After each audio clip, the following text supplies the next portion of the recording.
하나님 말씀 보도록 하겠습니다. 사도행전 28장 1절에서 10절 말씀까지 보도록 하겠습니다. 신약성기 237조. 우리가 구원을 얻은 후에 앉아 그 섬은 멜레다라 하더라. 토인들이 우리에게 특별한 동정을 하여 비가 오고 날이 참에 불을 피워 우리를 다 영접하더라. 바울이 한뭇 나무를 거두어 불에 넣으니 뜨거움을 인하여 독사가 나와 그 손을 물고 있는지라. 토인들이 이 짐승이 그 손에 달림을 보고 서로 말하되 진실로 이 사람은 살인한 자로다. 바다에서는 구원을 얻었으나 공의가 살지 못하게 하심이로다 하더니 바울이 그 짐승을 불에 떨어뜨리매 조금도 상함이 없더라. 그가 붙든지 혹 갑자기 엎드려져 죽을 줄로 저희가 기다렸더니 오래 기다려도 그에게 아무 이상이 없음을 보고 돌려 생각하여 말하되 신이라 하더라. 이 섬의 제일 높은 사람 보블리오라 하는 이가 그 근처에 토지가 있는지라. 그가 우리를 영접하여 사흘이나 친절히 유숙하게 하더니 보블리오의 부친이 열병과 이질에 걸려 누웠거늘 바울이 들어가서 기도하고 그에게 안수하여 낫게 하매 이러므로 섬 가운데 다른 병든 사람들이 와서 고침을 받고 후한 예로 우리를 대접하고 떠날 때에 우리 쓸 것을 배에 올리더라. 10절 말씀까지 봤습니다.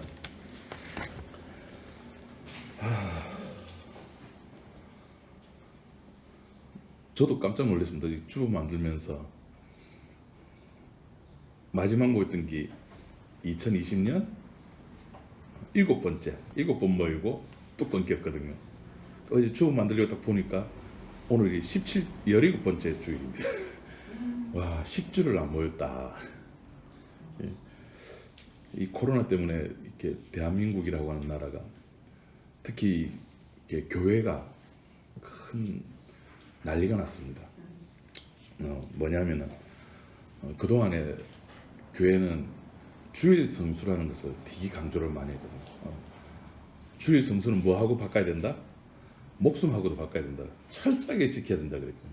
일요일은 무조건 예배 드려야 된다 그랬는데 갑자기 뜬금없이 왜 걔가 거기서 나왔는지는 모르겠는데 코로나라는 놈이 툭 튀어나와가지고 그 교리를 그 진리 같은 진리는 아닌데 그 교리를 딱 막아쓰고 말았습니다. 주일날 교회 가면 안 돼. 그래서 그 신학자들이나 목사들이 머리 맞대가지고 만들어낸 용어가 온라인 예배, 온라인 헌금, 가정 예배.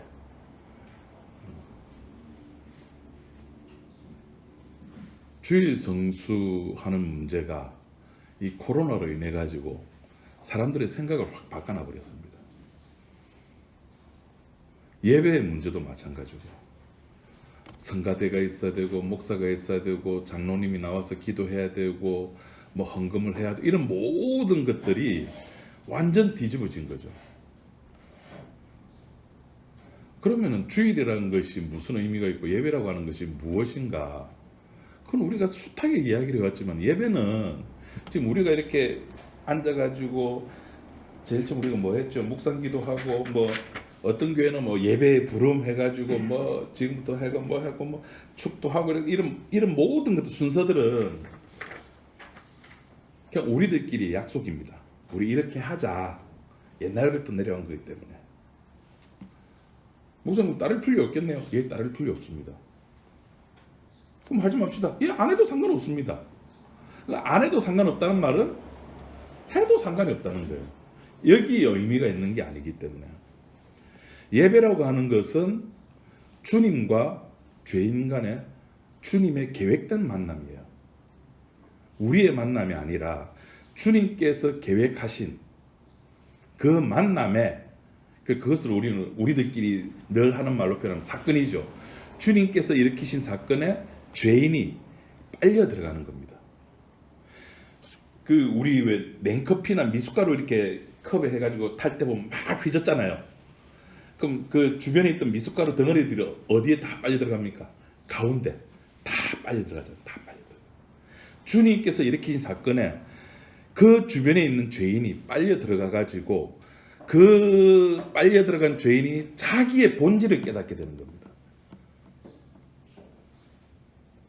자기가 누구인지 내가 누구인지 안다는 말은 나를 불러들인 이 사건을 일으킨 그 당사자가 누구인지 안다는 거죠. 구원이라고 하는 그 관계입니다. 서로 알게 되는 것. 나 저분 알아. 저분이 나 알아. 목자는 양을 알고 양은 목자의 음성을 알고 서로가 아는 겁니다. 이것을 구원이라고 해요. 구원은 내가 가졌다, 천국 간다, 지옥 간다가 아니라 저분이 나 알고 나 저분의 목소리를 알아. 이 관계가 구원이고 그 구원 속에서 일어나는 모든 사건들을 가지고 모든 삶의 문제들을 가지고 뭐라 그러냐면 전도라 그러고 예배라 부르는 겁니다. 그러니까 코로나로 인해 가지고 우리가 다시 한번 더 이런 교리적인 문제들, 그러니까 단어의 개념들을 다시 한번 생각해 봐야 돼요. 전도가 오늘 지금 여러분들 문자 보냈지만 전도라고 하는 것이 우리 하고 있습니까? 안 합니까? 우리는 자는 것도 그러니까 자는 것도 전도고 일어나는 것도 전도고 밥 먹는 것도 전도예요. 구약에 일어나는 여러분 구약과 성경에 일어나는 사건들이 특별한 사건들입니까? 그너들에게 늘 있던 삶이었습니까? 늘 삶의 문제였다니까요.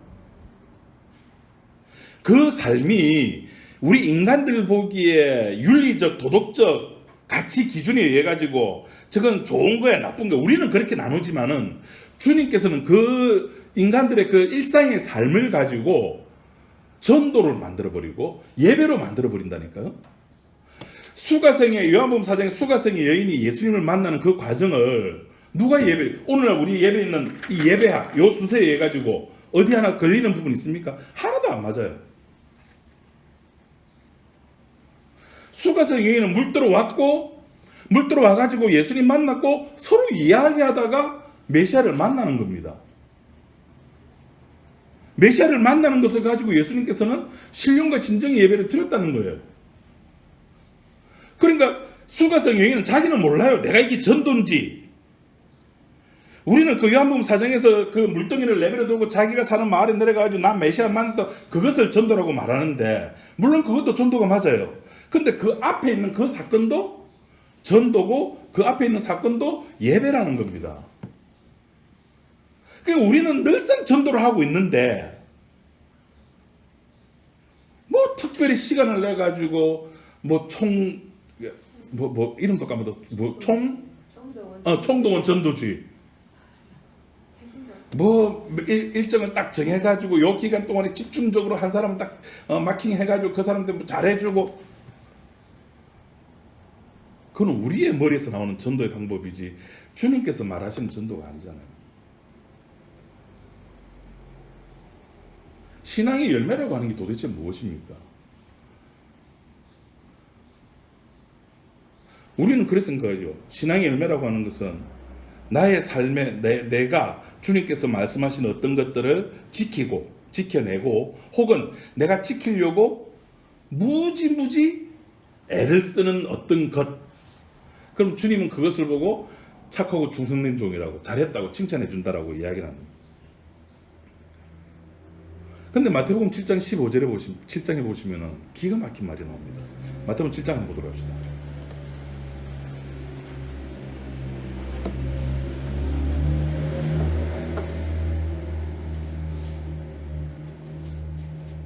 마태복음 7장에 이제 예수님께서 거짓 선지자들에 대해서 이제 이야기를 하거든요.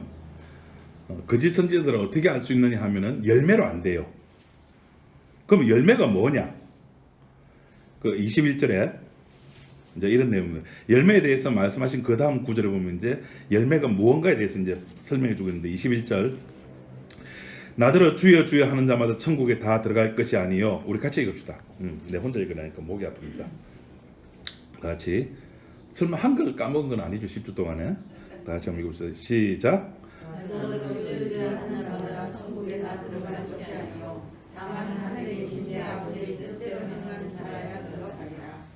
23절까지 한번 읽읍시다. 그날에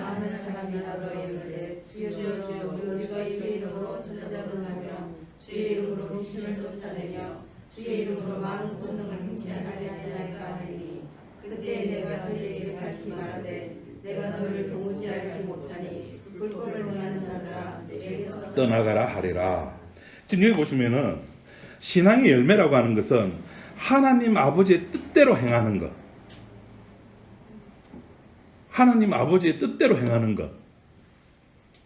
그럼 여기서 이제 우리가 이제 확인해야 될 게 이제 두 가지가 되죠. 하나님 아버지의 뜻은 무엇인가 하는 것과 행해야 하는 문제, 이 두 개가 딱 생기는 겁니다. 근데 그 앞절에 보면은 좋은 열매와 나쁜 열매가 나옵니다. 이 예수님께서 말씀하시기를 좋은 열매는 좋은 나무에서는 좋은 열매가 맺히고 나쁜 나무에서는 나쁜 열매가 맺힌다. 좋은 나무에서는 나쁜 열매가 절대 안 맺히고 나쁜 나무에서 좋은 열매가 절대 안 맺힌다. 그렇게 이야기를 합니다. 그러니까 신앙의 열매라고 하는 것은 열매 자체의 문제가 아니라 나무가 중심이 되는 겁니다. 핵심은 나무입니다. 그 나무가 좋은 나무인지 나쁜 나무인지.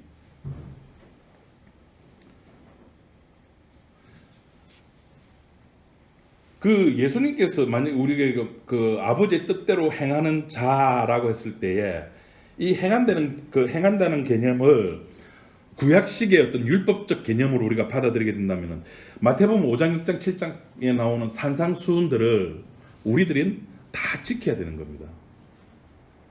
지켜 행하는 자라야, 내 아버지의 뜻대로 지켜 행하는 자라야 천국에 들어간다는 것을 문자대로 해석을 하게 되면 그렇게 되는 거죠. 새로운 율법이 되는 겁니다. 그러면은 그 천국에 들어가서도 뭘 해야 될까요?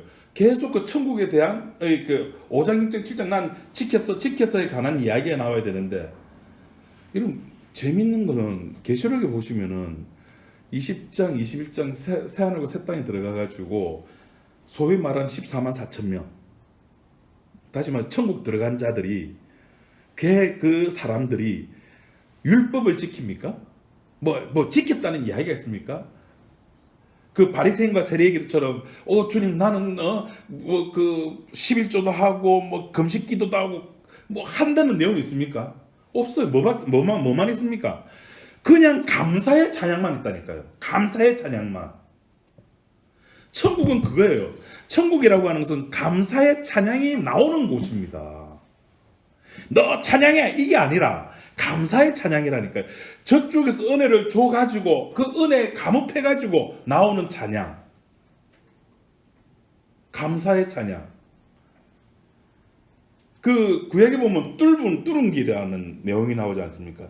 이제 희년이 돼가지고 야 너 이제 풀려, 너 우리 종 아니야, 가. 너 자유 찾아가. 너는 자유야, 프리야. 근데 이 종이 그동안에 이 주인이 자기한테 너무너무 잘해줘가지고 떠나기가 싫은 거예요. 종의 신분이 되는데 종의 신분이라도 좋다는 겁니다. 그래서 귀를 뚫어요. 나는 영원한 당신의 종입니다라고. 그거예요. 천국은 그거예요. 감사의 찬양이 나오는, 뭐 했다 안 했다의 문제가 아니라 율법의 문제가 아니라니까요. 우리가 이 땅에서 살아가는 삶의 이유는 천국의 맛을, 천국에서의 삶을 이 땅에서 먼저 선취하는 거예요. 먼저 맛보는 거잖아요. 그 천국에서 있어야 될 어떤 것들을 이 역사 세계 속에서 먼저 뭔가 그 천국에서의 삶이 뭔가를 맛보는 겁니다. 그럼 뭘 맛봐야 되나? 천국에서 뭔가 일어난 걸 알아야 되겠죠. 그 계시록 보니까 감사의 찬양이에요. 모든 영광과 존귀와 찬양과 그 존귀를 어린 양에 돌려드리는 거예요. 그럼 그거를 이 땅에 살면서 그대로 재현해내는 데는 교회가 그 역할을 하는 겁니다. 뭐 온라인 헌금을 거두고 뭐 주일날 교회 가면 되냐, 이 문제가 논쟁할 게 아니라, 요새 또 엉뚱한 데로 가려고 그런다. 끊어. 교회가 교회로서 해야 될 것은 딴 거네요. 감사의 찬양을 하는 곳입니다.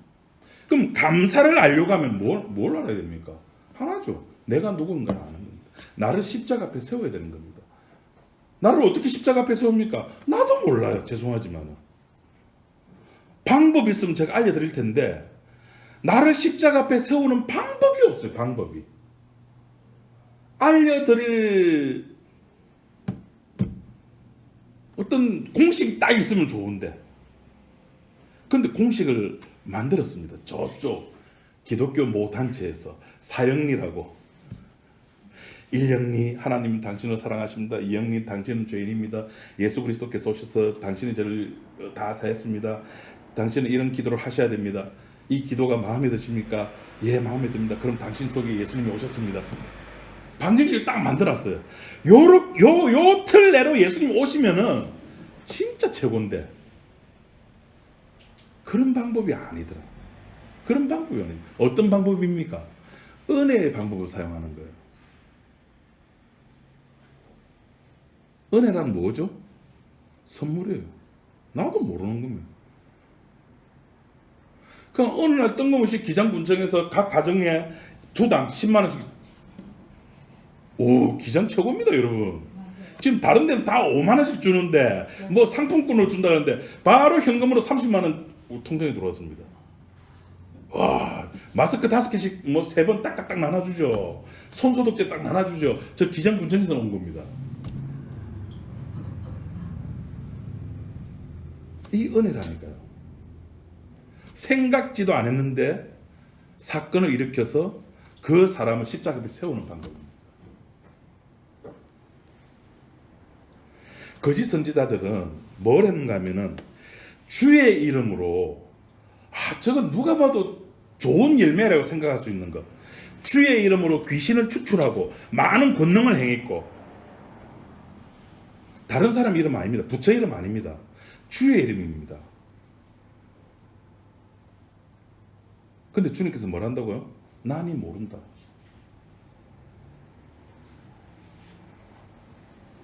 주의 이름을 갖다 붙인다고 해가지고 주님의 뜻대로 행하는 것이 아닙니다. 그것은 아버지의 뜻과는 전혀 상관없는 거예요. 그럼 아버지의 뜻이 뭘까요? 요한복음 6장 40절로 잠깐 찾아봅시다. 요한복음 6장 40절.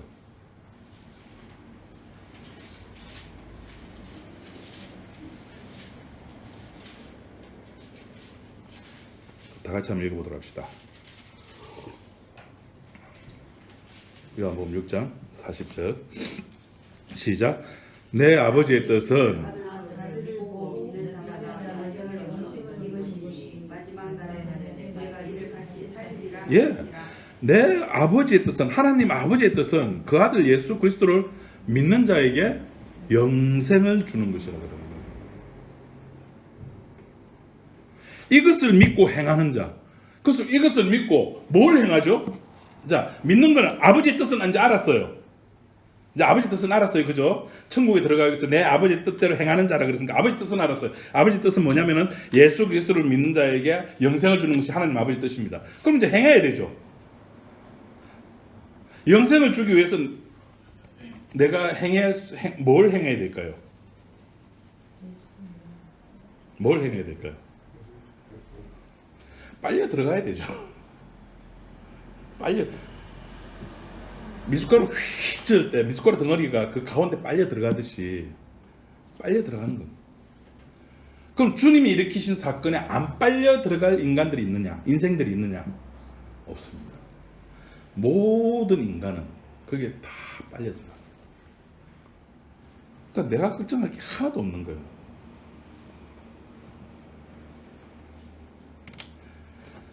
신앙의 열매라고 하는 것은 그래서 내가 무엇을 얼마만큼 만들어내고 나타낼 수 있느냐의 문제가 아니라 무엇을 했느냐의 문제가 아니라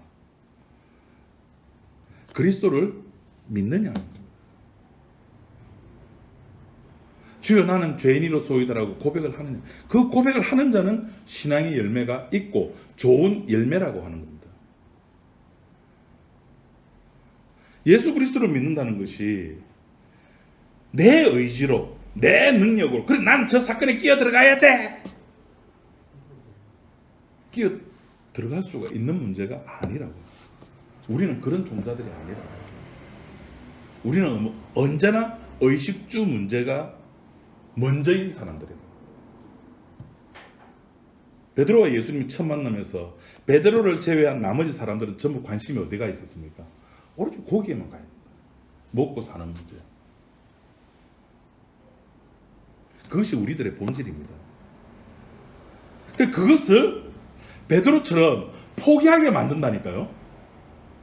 누가? 성령께서. 그렇게 포기하게 함으로 말미암아 예수 그리스도가 믿어지게 하는 겁니다.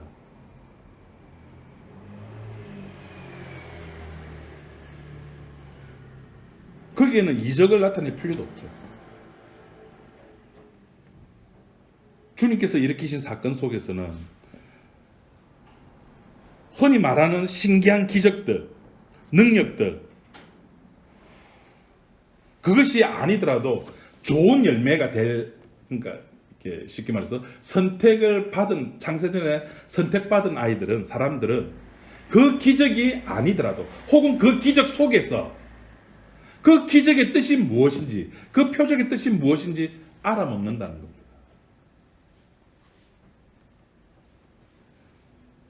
그래서 그것을 가지고 하나님 아버지의 뜻을 행하는 겁니다. 그것이. 그러니까 마태복음 7장 21절까지 거짓 선지자들, 주의 이름으로 귀신을 쫓아내고 능력을 행하는, 이건 행하는 거 맞잖아요. 이 행하는 거는 주님 인정을 안 하는 거예요. 이거 아니다. 그건 뭔데요? 주여 나는 죄인이로소이다. 고백하는 그 행함. 그 고백. 감히 하늘을 우러러 고개를 들지도 못하면서 주여 나는 죄인으로소이다라고 고백하는 그 세리의 기도. 그것이 신앙의 열매라고 합니다. 오늘 왜 제가 사도 바울 이야기를 하면서 이 신앙의 열매를 이렇게 이야기를 하냐면은 오늘 이것도 사도행전 28장 이제 사도행전 마지막 장입니다. 이제 로마에 이제 곧 있으면 도착합니다. 이 본문에 기록된 사도 바울이 독사에게 물렸습니다. 근데 안 죽어요. 5절 말씀에 보면은 조금의 상함도 없다고 그럽니다. 이걸 이제 어떻게 이해해야 되냐는 거죠.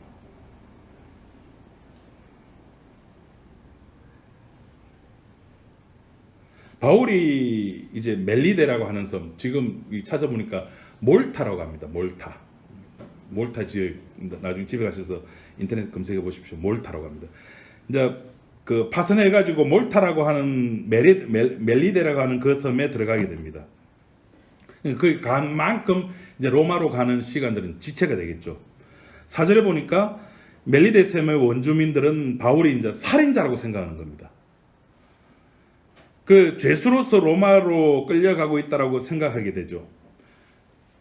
이제 원주민들 와서 불을 피워주고, 불 피워줬으니까 이제 그 불을 계속 살리기 위해서 나무를 끄집어 가지고 이렇게 태우는데 이제 나무가 뜨거우니까 그 나무 속에 이제 뱀이 있는 모양입니다. 독사가 바울의 손을 물어버립니다. 그때 사람들의 생각은 뭐냐면은 그 봐라, 저 죄인이니까 저 뱀, 자연조차도 저 미개한 미생물조차도 뱀조차도 죄인을 알아보고 죄인을 깡 물어버린다. 그래서 제가 바다에서는 살았어도 여기서는 저는 죽는다라고 생각합니다. 물렸으니까. 그런데 안 죽었습니다. 그것을 보고 멜리데 사람들이 바울을 어떻게 생각하는 6절 말씀 보니까 신으로 생각하는 겁니다. 그 멜리데 섬의 그 제일 높은 보볼리오라고 하는 사람한테 이 이야기가 들어가가지고 보볼리오를 만나는데 보볼리오의 부친이 이제 병이 들어 있었습니다. 그 병이 든 것을 바울이 기도해서 낫게 해줍니다. 그리고 주변에 있는 많은 사람들도 그 이야기를 듣고 바울이 기도를 해서 낫게 해주는데, 우리의 관심은 이 바울이 봐라 믿는 자들은 이렇게 하면은 낫게 되고 기도하면 낫게 되잖아, 여기에 관심을 가져서는 안 됩니다. 그 뱀에 물려가지고 안 죽게 된 이 사건이 어디서 많이 본 구절하고 좀 많이 본 그 성경의 어떤 구절을 기억나게 안 합니까?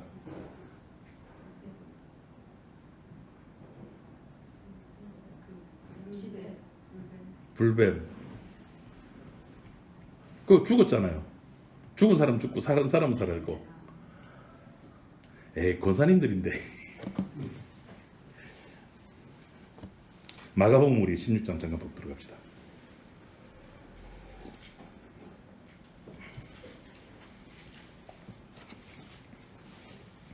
마가복음 16장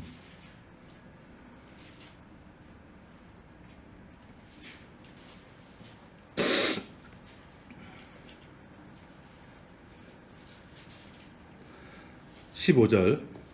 너희는 온 천하에 다니며 만민에게 복음을 전파하라. 예수 믿는 자들에게 하는 말입니다. 믿는 자들에게 복음을 전파하라 해놓고 17절에 믿는 자들에게는, 여기서 믿는 자들에게는 누구죠?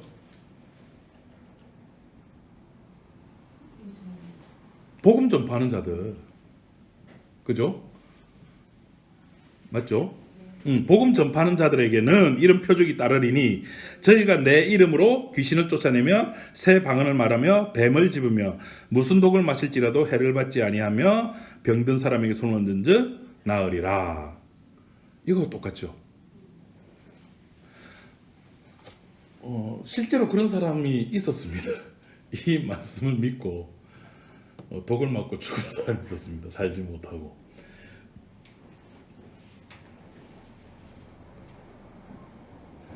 자, 이 얘기에서 17절에 믿는 자들에게 이런 표적이 따른다고 했는데, 여기서 아까 제가 말씀드린 믿는 자라고 하는 것은 누구를 두고 말한다고요? 복음 전파하는 자들. 너희는 땅끝까지 이르러. 마태복음은 땅끝까지. 여기는 만민에게 복음을 전파하는 그 사람들에게는 이런 표적이 따른다는 겁니다. 복음 전가하는 일과 연관이 있는 거죠.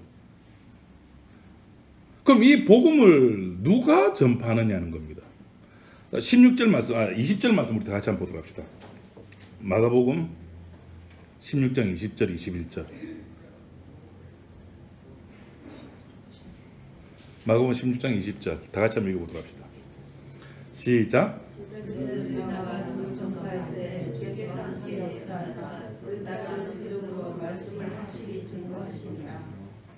주께서 함께 하사.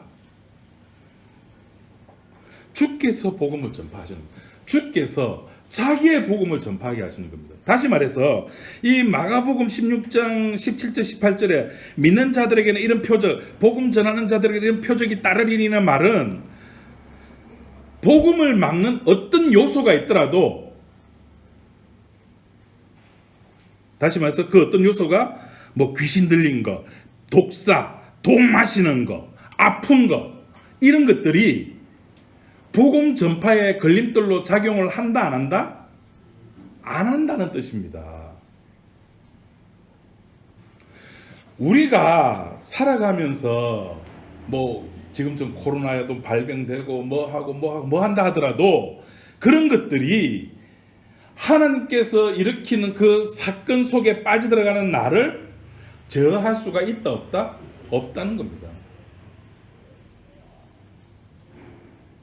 다니엘의 세 친구가 평소보다 뜨거운 풀무불로 들어가게 하는 것, 들어가야 된다는 겁니다.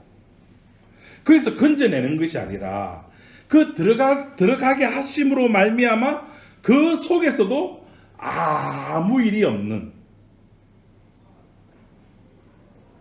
뭐를 위해서? 하나님 일을 위해서. 교회가 중요한 것이 아니라 일주일에 한 번 모이는 이게 뭐 대단하다고.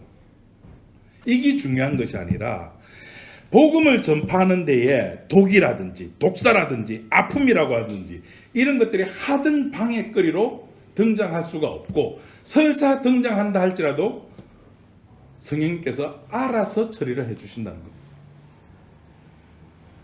그러니까 우리는 자꾸 그 본문을 보면서 표면적인 바깥에 드러난 문자로만 드러난 어떤 것들에만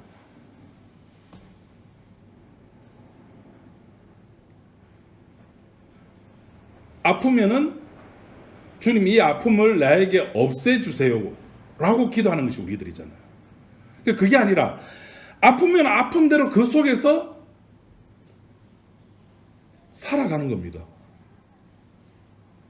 지금 제가 고혈압에다가 이제 통풍이라는 애도 내하고 이제 친구가 됐어요. 이게 이제 늘 있으면은 저도 이제 조심할 건데 한 4개월, 5개월마다 한 번씩 주로 저는 이제 왼발 쪽에 많이 와요. 왼발에. 어떨 때는 아킬레스건에, 어떨 때는 발바닥에. 그래 이거 좀 약 먹으면 괜찮아요. 근데 안 아프면 내가 통풍인지 안 하는지 몰라요. 저 고혈압 약도 늘 먹으니까 내가 고혈압 환자인가? 몰라요. 그냥 습관처럼 먹게 되지. 근데 요번에 이렇게 발바닥이 아파가지고 걷지를 못해가지고 갔을 때는 아 내가 통풍 환자구나. 그 사건이 내를 그 속에서 건져내 주는 것이 아니라 내가 어떤 상황에 처해져 있든지 간에 우리는 거기에서 건져내 달라고 기도하는 것이 아니라 그 속에서 하나님 아버지의 뜻이 영생 주기로 작정된 영생을 주기라는 것, 그것을 바라보는 겁니다. 그러니까 우리는 자꾸 종교처럼 내가 어떤 자리에 들어가게 됐는데 하나님 내가 지금 이런 상황에 되어 있는데 이런 요건에 처해져 있는데 여기에서 나를 건져내 주세요. 나를 여기서 풀어내 주세요. 이건 종교입니다. 나를 위한 거잖아요. 성경은 나를 위한 것이 아니라 주님을 위한 거라니까요. 십자가라니까요.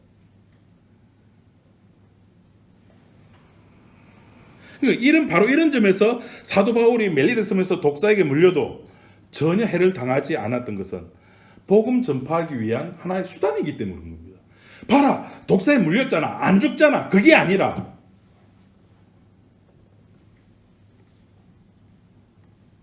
하나님의 구원이라고 하는 건 그 풍파 속에서 바울이 살아났잖아. 멜리데 섬에서도 독사에게 물렸는데 살아났잖아. 기도하니까 열병이 고쳐졌잖아. 여기에 있는 것이 아니라니까. 예수 그리스도의 생명인 그 복음인 그것이 로마에까지 가기 위해서 그런 것들을 막지를 못한다. 그런 것들이 복음을 막지 못한다는 겁니다.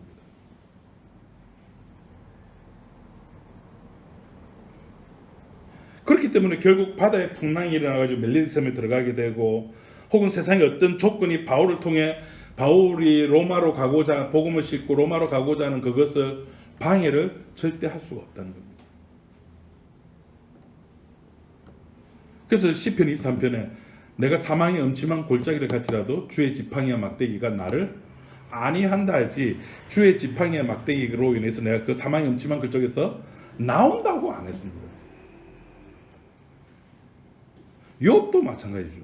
욥도 그 환경 속에서 그 처가 떠나가고 자식들이 죽고 종들도 죽고 자기 재산들이 다 날아가는 그 상황 속에서 자기가 누구이고 창조주가 누군지 깨닫게 되었지. 그게 우리들이라고요. 그 속에서 내가 어떻게 돼가지고 탈출하고 내 문제가 해결되고 할렐루야 감사합니다 하고 감사한금 내고, 이건 종교입니다.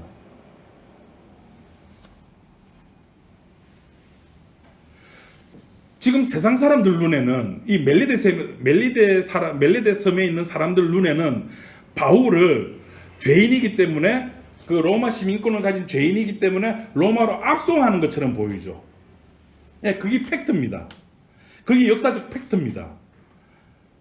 그런데 주님께서는 그 역사적 팩트 속에다가 하나님 자기의 일을 집어넣으시는 거예요.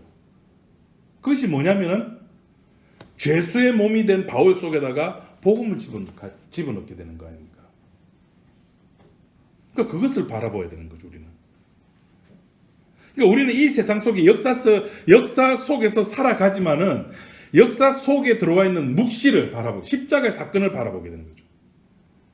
그럴 때 우리들에게는 모든 것이 문제가 다 해결이 되는 겁니다. 문제는 우리가 그 묵시를 못 보는 거죠. 왜 못 볼까요? 보지 못한 이유는 간단합니다. 이것 때문에.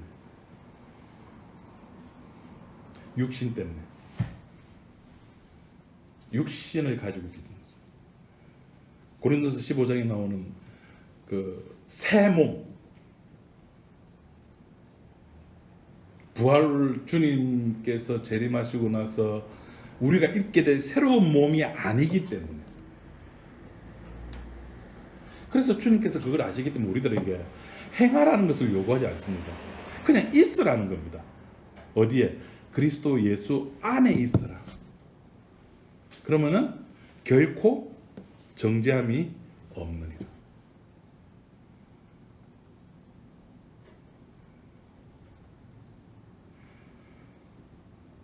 그래서 주님께서는 자신의 복음 때문에 바울을 풍랑도 만나게 하고 뱀에게 물리기도 하고 열애케도 했다가 저런 형편에 두시기도 하고 그렇게 하시는 겁니다. 우리도 마찬가지입니다.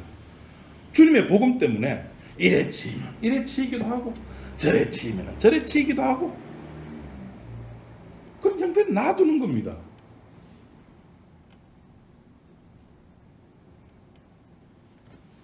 그런 형편 속에서 우리는 주님의 역사를, 주님의 능력을, 내가 이런 낮음에 처해졌으면 뭔가 주님이 손해볼 것 같은데 전혀 손해보지 아니하시는 주.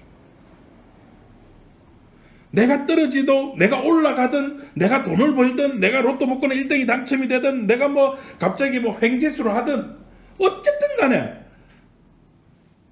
그것과 전혀 무관하게 주님은 주님의 일을 해 나가시는 거예요.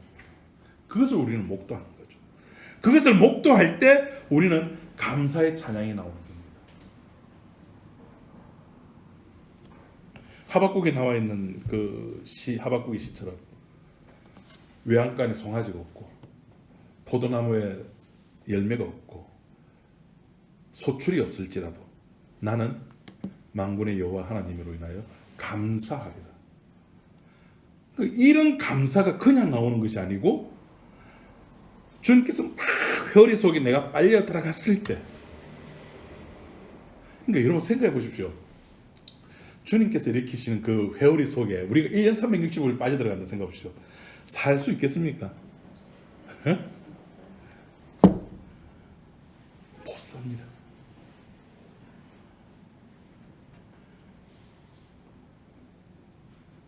우리는 그런 존재들이에요.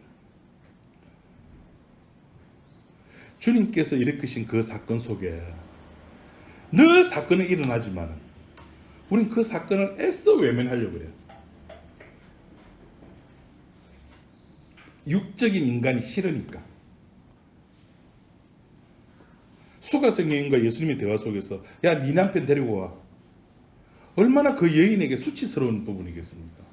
그 수치스러운 것을 이야기를 하라는 거예요. 주님께서는.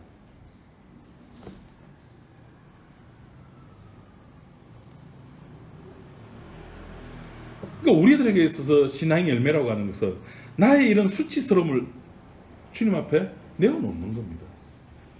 우리는 자꾸 수치스러운 것을 내놓는 것 대신에 어떤 신앙의 열매라고 하는 것을 자꾸 신기한 기적들, 오늘 본문에 나오는 것은 바울의 이런 표적들, 이적들, 마가복음 16장에 나오는 무슨 독을 마실지라도 기도로 하면 나으리라, 이런 것들을 자꾸 생각하는데 그것 더 이상 생각할 이유가 없는 것은 이미 이제 우리들에게는 말씀이 주어졌다는 사실입니다. 표적으로 이제 말씀하시는 것이 아니라 지금 우리들은 뭐로 말씀하십니까? 말씀으로 이야기를 하고 있다니까요. 그러니까 우리는 말씀을 보면은 그 속에 하나님께서 무엇을 원하시는가를, 영생이 무엇인가를, 내가 누구인가를, 십자가가 무엇인가를 확연히 드러나게 되는 겁니다.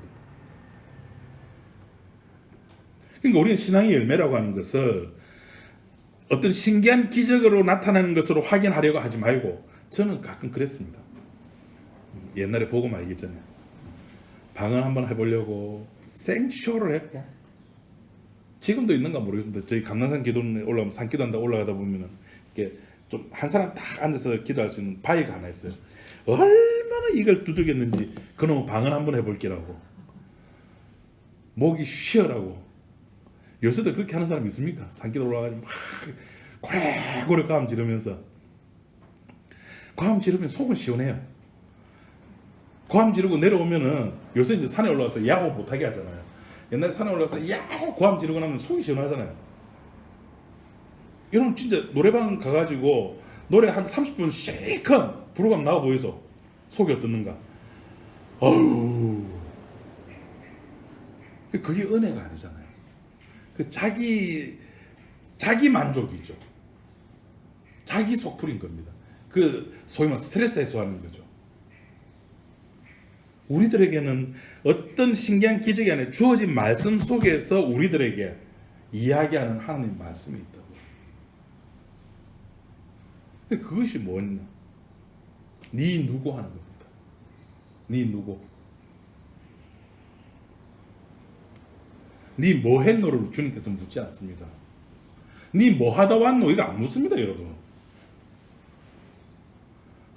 거기에 대답하려고 우리가 얼마나 많이 애를 썼습니까? 네 뭐 하다 왔노 하면은 교회도 몇 개 지었고요, 11조도 냈고요, 뭐다 그거 답변거리 만들어내려고. 근데 애시당초 질문이 잘못됐습니다. 우리 주님은 그런 거 질문, 네 뭐 하다 왔노 이걸 안 묻는다니까요. 네 누구? 네 누구? 주님 나 죄인입니다. 그걸로 끝나는 거죠. 그러니까 주님께서 하시고자 하는 이 일을 어떤 것들도 방해거리가 된다 안 된다? 안 된다. 예배 시간에 잠 온다. 자는 상관없습니다. 새벽 일찍 일어나가지고 목욕 가가지고 피곤하니까 잘 수 있습니다. 그 잔다고 해가지고 하나님의 일이 방해가 된다 안 된다? 안 됩니다. 오늘 교회 갈까 말까? 가기 싫어. 이거 하나님 일에 방해됩니까 안 됩니까? 내 교회 안 가는 거 방해 안 됩니다. 우리가 봐야 될 것은 눈에 보이는 요거 뭐 화장실 연결해 놓은 진짜 일이 들어온 교회가 아니라 주의 십자가이기 때문에 기도하겠습니다. 하나님 아버지 감사합니다. 주님께서 주님의 일을 해 나가시는 데에 이 역사 세계 속에 그 무엇이 방해거리로 등장하겠습니까? 오늘 사도 바울을 통해서 이 사실을 확인하게 됩니다. 그러기에 주님께서 하시고자 하는 일에 우리는 그저 끌려다니며 주여 나는 죄인입니다라고 고백할 수밖에 없는 나의 모습들을 바라봅니다. 주님, 우리들이 살아가면서 이제 무덤에 들어가는 그 순간까지 이러한 우리들의 모습을 늘 확인하며 살아갈 수 있도록 도와주옵소서. 예수님 이름으로 기도드립니다. 아멘.